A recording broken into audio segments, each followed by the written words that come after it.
மேலே போக போக போக போக பூமியிலேருந்து டிஸ்டன்ஸ் நம்ம போக போக போக அந்த காற்றினுடைய அடர்த்தி, அதாவது அட்மாஸ்பியரிக் ப்ரெஷர் அப்படின்னு சொல்லக்கூடியது குறைஞ்சிக்கிட்டே வரும்.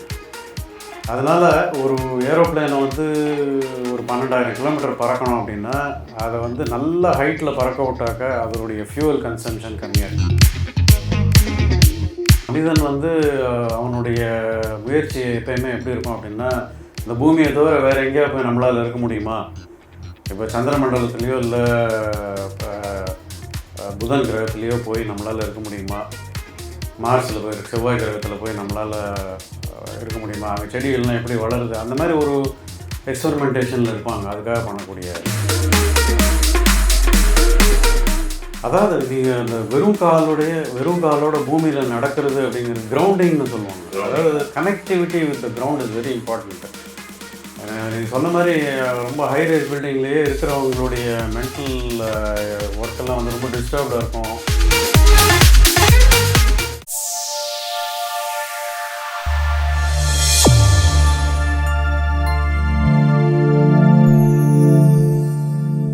அன்பு சகோதர சகோதரிகள் அனைவருக்கும் வணக்கம். இந்த காணொலிக்கு உங்களை வரவேற்பதில் மிக்க மகிழ்ச்சி. தொடர்ந்து எங்கள் காணொலியை பார்த்து எங்களுக்கு ஆதரவு கொடுப்பதற்கு மிக்க நன்றி.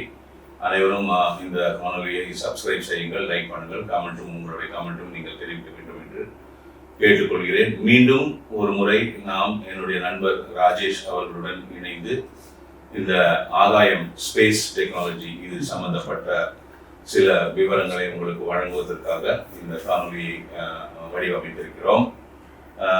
வணக்கம் ராஜேஷ்.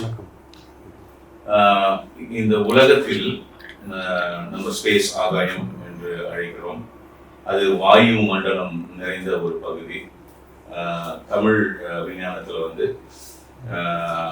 பூமிக்குள்ள அந்த நெருப்பு பிழம்பு அது இருக்கும், அதற்கு மேல் நிலம், அதற்கு மேல் நீர், அதற்கு மேல் வாயு, அதற்கு மேல் ஆகாயம், இப்படியாக பஞ்சபூதத்தில் வடிவமைக்கப்பட்டிருக்கிறது.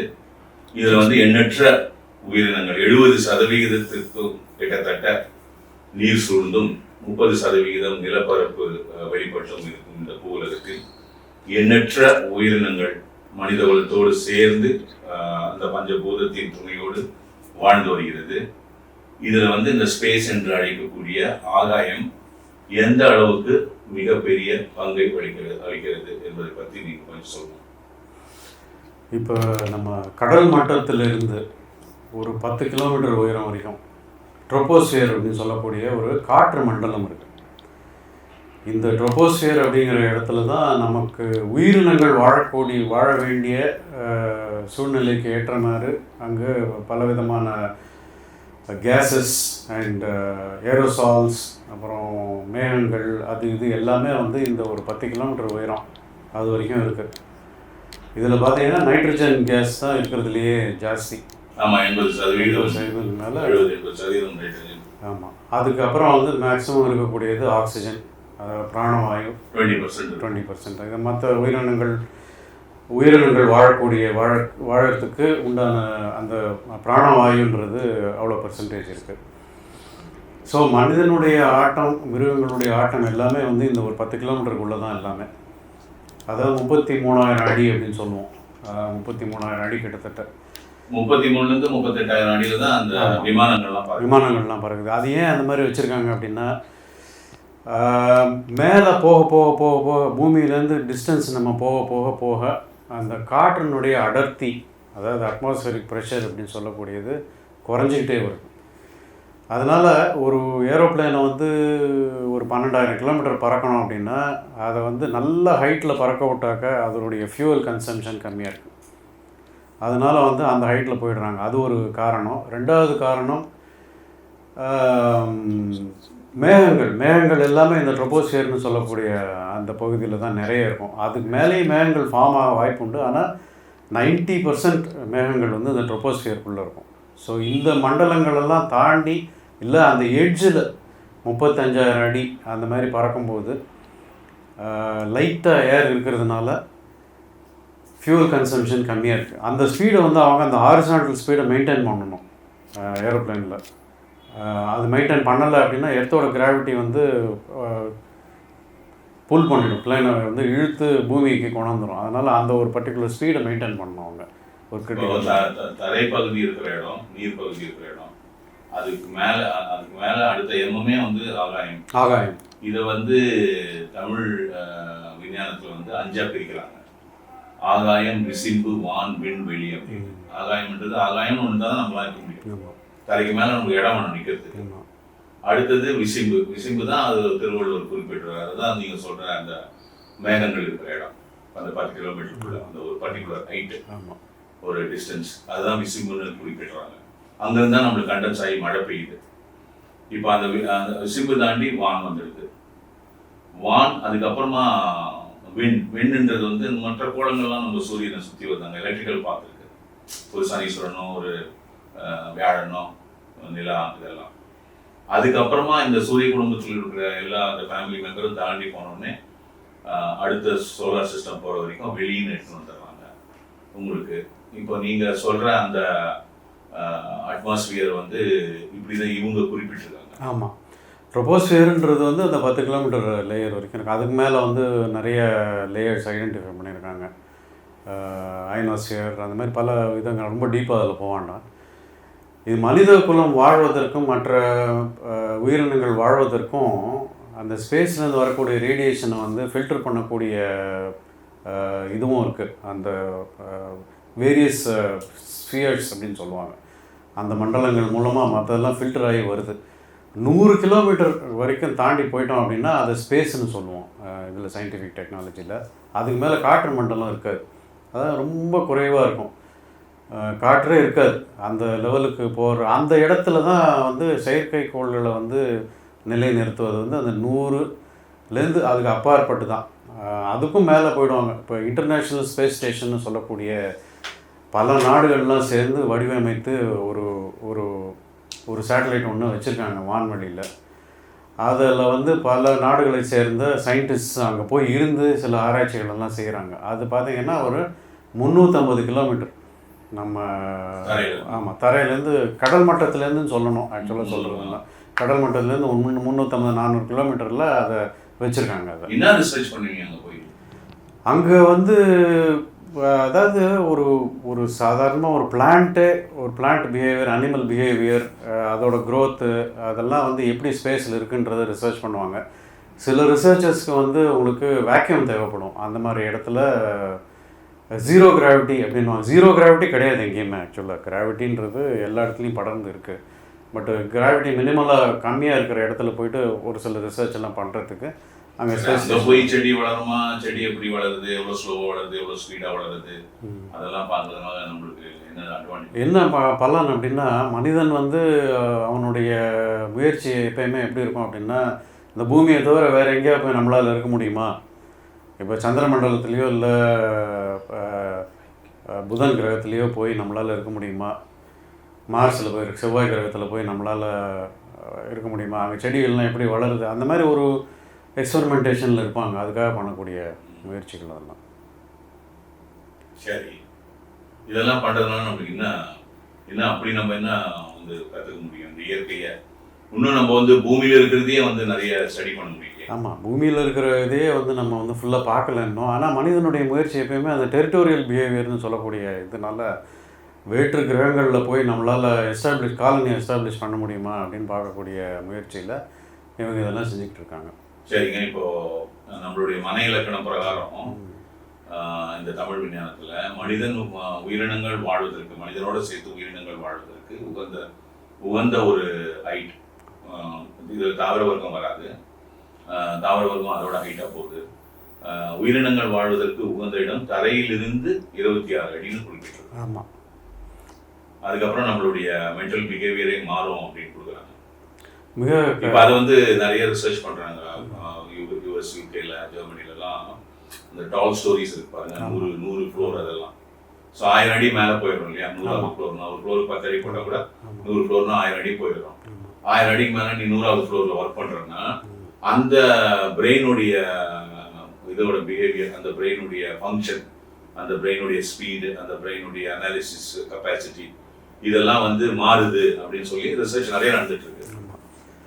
அதான் அந்த பஞ்சபூதங்களில் வந்து நிலபூதம் இருக்கு இல்லையா, நில இது நம்மளுடைய இங்கே இந்த பூமண்டலத்தில் பூமியில் வாழக்கூடிய அனைத்து மிருகங்களும் மனிதனையும் சேர்த்து இந்த பஞ்சபூதங்களில் வந்து அந்த நிலபூதம் தான் ஜாஸ்தி இருக்கும் அந்த உடம்பில்.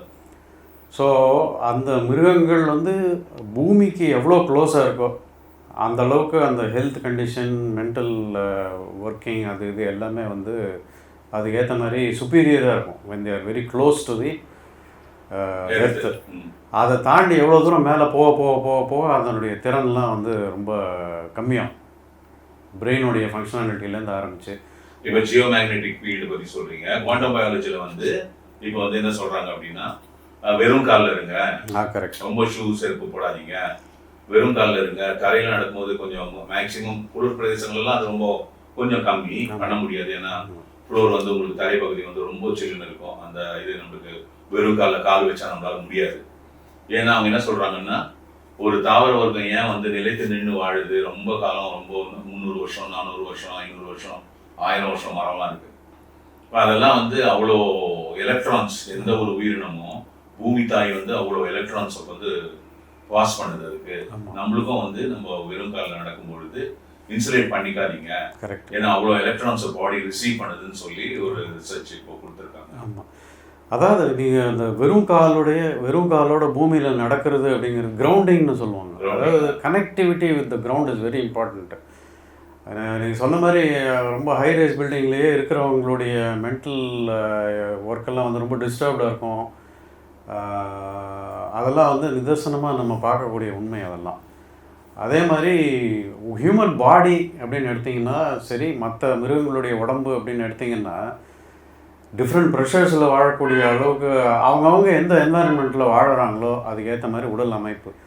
கடலுக்கு அடியில் வாழக்கூடிய மீன் போன்ற மிருகங்களுக்கு வந்து டிஃப்ரெண்ட் டைப் ஆஃப் பாடி. அதுலேயே வந்து பயங்கர ஒரு 10 கிலோமீட்டர் ஆழத்தில் கூட மிருகங்கள்லாம் இருக்குது அப்படின்றத கண்டுபிடிச்சிருக்காங்க. அந்த மாதிரி ஆழங்களில் ஹியூமன் பாடியை வச்சு இருக்க முடியாது. ஹியூமன் பாடிக்கு ஏற்ற சூழ்நிலை வந்து பூமிக்கு மேலே, கடல் மட்டத்துக்கு மேலே இருக்க. நம்ம வந்து 500 அடி வரைக்கும் தான் கீழே போக முடியும். ஆமாம், அதுக்கு மேலே போனால் பாயின்சி ஆஃப் த வாட்டர் இஸ் ரொம்ப ப்ரெஷர் ஜாஸ்தி, நீரின் அழுத்தம் ஜாஸ்தி தான் நம்ம ஹார்ட் வெடிச்சு கீழே போகணும். ஆமாம், சப்மரீனில் ஆர்டிஃபிஷியல் அட்மாஸ்பியர் கிரியேட் பண்ணி போகிறாங்க. ஆமாம் ஆமாம், அதுலேயே வந்து சப்மரீனில் கீழே வரைக்கும் போயிட்டு மேலே வரும்போது அவங்களுக்கு டீகம்ப்ரெஷன் அப்படின்ற ஒரு ப்ரொசீஜர்லாம் இருக்குது. அதை ஸ்லோவாக தான் வந்து அவங்க அந்த ப்ரெஷரை டீகம்ப்ரெஸ் பண்ணி ஒரு பர்டிகுலர் டைம் 15 நிமிஷம் அரை மணி நேரம் கழித்து தான் அவங்களால இந்த சாதாரண அட்மாஸ்பியர் ப்ரெஷருக்கு வரணும். அது மாதிரி ப்ரொசீஜர்ஸ் எல்லாம் இருக்குது. ஸோ ஆக மொத்தம் வந்து என்ன பார்க்கணும் அப்படின்னாக்கா, இந்த ஒரு பூமி சர்ஃபேஸ்லேருந்து ஒரு 10 கிலோமீட்டர் உயரத்திற்கு நமக்கு உண்டான சூழ்நிலைகள் எல்லாம் இருக்குது. இதில் தான் வந்து மனிதனுடைய வாழ்க்கை இருக்கும்.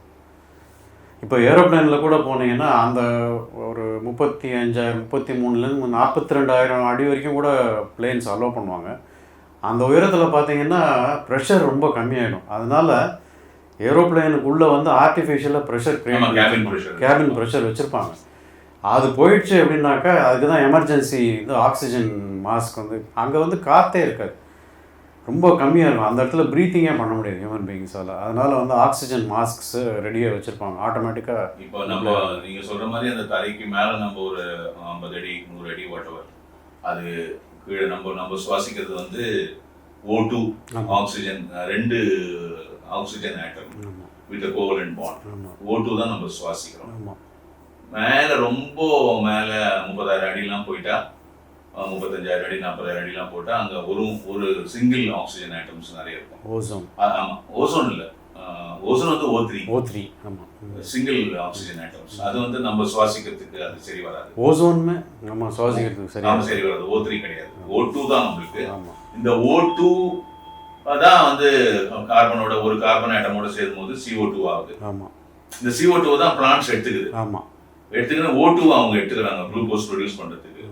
கார்பனை எடுத்துக்கிறாங்க, O2 வெளியே விட்டுறாங்க. அதனால தான் நம்மளுக்கு ஆக்சிஜன் கிடைக்குது தாவர வர்க்கத்தினால. அது வந்து கான்ஸ்டன்டா அபண்டன்ஸா O2 ப்ரொடியூஸ் ஆகினே இருக்கு பிளான்ட் கிங்டம்ல. இது ஒரு இது. அப்போ நம்ம மேல உயரம் போக நம்ம வந்து இப்போ இமயமலையெல்லாம் ஏறும்போது கூட வந்து ஒரு லெவலுக்கு மேல 18,000 அடிக்கு மேல போயிட்டா அங்க வந்து பிரீதிங் ரொம்ப கஷ்டமாயிடும். அப்போ அவங்க ஆக்சிஜன் சிலிண்டர் போட்டுக்கிறாங்க. ஆமாம். போட்டுக்கின்னு ஏன்னா அவங்க ஏறணும், ஏன்னா நிறைய எனர்ஜி வேணும் அவங்களுக்கு. கரெக்ட். அந்த மவுண்டன் ஏறிங் ஆச்சு எவ்வளோ கஷ்டம், ஆமாம். இந்த ரோப் எல்லாம் பிடிச்சி ஏறுறது, ஆக்ஸ் அடிச்சு ஏறுறது எல்லாமே. ஆமாம். அப்போ அவங்களுக்கு O2 தேவைப்படுது. அங்கே வந்து ஏர் ரொம்ப தின்னாதனால பர்சன்டேஜ் ஆஃப் ஆக்சிஜன் காத்துல இருக்கிறது ரொம்ப கம்மியாயிடுது. ஆமாம். அது O2 தான், பத்தாது. ஆமாம். ஸோ நம்ம அப்போ உயரம் போக போக நம்மளுக்கு வந்து ஆர்டிஃபிஷியலி அந்த விமானத்தில் கேபின் வந்து ப்ரெஷர் பண்ணி நம்மளுக்கு ஆக்சிஜன் சப்ளை உள்ள வச்சுக்கிறாங்க. கரெக்ட். அப்படிதான் அவங்க அதை வடிவமைச்சிருக்காங்க.